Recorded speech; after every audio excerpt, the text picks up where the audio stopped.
എന്തിനാണ് വാഴ കണ്ടിട്ട്?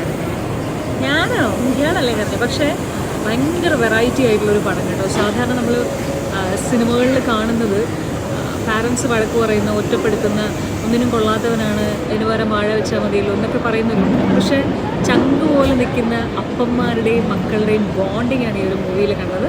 ഒപ്പം അമ്മയും മോശമല്ല, പക്ഷേ ആ ഒരു ഇമോഷണൽ ഒരു ബോണ്ടിങ് നമ്മൾ കാണുന്നത് വളരെ കുറവാണല്ലോ, റെയറായിട്ടാണ്. കിരീടത്തിൽ തിലകനെയും മോഹൻലാലിനെയൊക്കെ എനിക്ക് ഓർമ്മ വന്നു കേട്ടോ. പക്ഷെ ഭയങ്കര ബ്യൂട്ടിഫുൾ ആയിട്ട് ചെയ്തിട്ടുണ്ട്. എല്ലാവരും നന്നായിട്ട് ചെയ്തിട്ടുണ്ട്.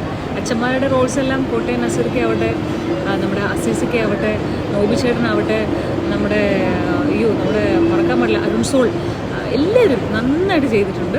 ഒപ്പം നമ്മുടെ ഹീറോസ് ഇവരുടെയൊക്കെ ഹാഷിറെ നിങ്ങൾ സൂപ്പറായിട്ടുണ്ട് എല്ലാവരും. ഹാഷിറെ ബാക്കി എല്ലാവരും പേരുകൾ എനിക്ക് അറിയാത്തതുകൊണ്ടാണ്. പക്ഷെ എല്ലാവരും നന്നായിട്ടുണ്ട്. ആ ഇച്ചിരി മണ്ണുള്ള ആളുണ്ടല്ലോ, ചബ്ബി,